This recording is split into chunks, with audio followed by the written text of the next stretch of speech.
नमस्कार, आप देख रहे हैं टीवी फर्स्ट। मैं हूं अमरीश शर्मा। सीधी जिले की रामपुर नैकिन तहसील में न्याय का नया मॉडल लॉन्च हो गया है, जहां लगता है अब कोर्ट का फैसला नहीं बल्कि जिसकी पकड़ मजबूत उसकी जमीन सुरक्षित वाला फार्मूला चल रहा है। तहसीलदार साहब पर आरोप है कि सिविल कोर्ट की डिक्री को ऐसे किनारे कर दिया जैसे व्हाट्सएप पर आया कोई गुड मॉर्निंग का मैसेज हो। अब मामला हाई कोर्ट पहुंच गया और हाई कोर्ट ने भी पूछ लिया, भाई साहब ये चल क्या रहा है। रामपुर नैकिन तहसील में जमीन विवाद का मामला इन दिनों सुर्खियों में है। पीड़ित अजय प्रताप सिंह का आरोप है कि उनकी गैर मौजूदगी में जमीन की नाप हो गई, पंचनामा भी बन गया और सरहदी काश्तकारों को बुलाने की जरूरत भी नहीं समझी गई।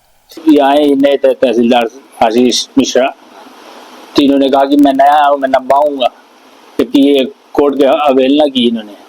और मेरे न रहने पे उन्होंने अपना कोर्ट का जो आपने आदेश उनको दिखाया तो उन्होंने क्या कहा? उन्होंने कहा कि आप इसको लौटा दीजिए, कोर्ट का जो ये डिग्री है आप कोर्ट को लौटा दीजिए, मैं अपना काम जो होगा वो कर। कोर्ट के ऊपर? हाँ, कोर्ट के ऊपर अपने आप को मानते, कलेक्टर ही मानते हैं अपने आप। हाँ। तो अभी क्या हुआ? अभी बस हमारा बता दिया कि आपकी जमीन नहीं है। हाँ।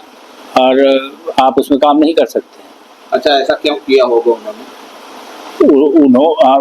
हमारे पास गवाह है इस बात के कि उन्होंने पैसा लिया है गुप्ता लोगों से, उन्होंने मेरी जमीन गायब कर दी। हाँ। अभी क्या चाहते हैं आप? चाहते मुझे न्याय मिले।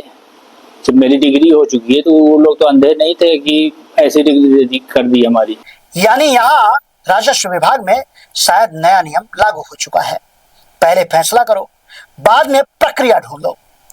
आरोप है कि खसरा नंबर 1223/1 और 1243/3/1 से जुड़े मामले में दूसरे पक्ष को फायदा पहुंचाने के लिए पूरी पटकथा लिखी गई। और तो और जिस जमीन पर 13 साल तक सिविल कोर्ट में लड़ाई चली और कोर्ट ने डिक्री भी दे दी, उसे तहसीलदार के आदेश में सड़क बना दिया गया। वाह साहब वाह! इतनी तेजी से तो लोग गूगल मैप भी अपडेट नहीं करते जितनी तेजी से यहां जमीन का स्वरूप बदल गया। पीड़ित पक्ष का कहना है कि सिविल कोर्ट के फैसले के बावजूद प्रशासनिक दबाव बनाकर दोबारा विवाद खड़ा किया गया। जब स्थानीय स्तर पर सुनवाई नहीं हुई तो मामला हाई कोर्ट पहुंचा। बताया जा रहा है कि हाई कोर्ट ने तहसीलदार के आदेश पर फिलहाल रोक लगा दी है और दूसरे पक्ष को नोटिस जारी करने के निर्देश दिए हैं। अब सवाल यह उठ रहा है कि अगर कोर्ट के फैसले भी तहसील कार्यालय की फाइलों में दबने लगे तो आम आदमी आखिर इंसाफ के लिए जाए कहां?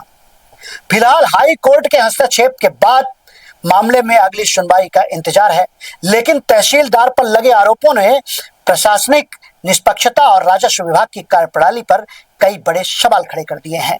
अब देखना होगा कि जांच के बाद सच सामने आता है या फिर सरकारी फाइलों में न्याय एक बार फिर नोट सीटों के नीचे दबकर रह जाएगा। फिलहाल आगे की हर बड़ी अपडेट के लिए हमारे साथ बने रहिए और देखते रहिए हर सच की पहली दस्तक टीवी फर्स्ट।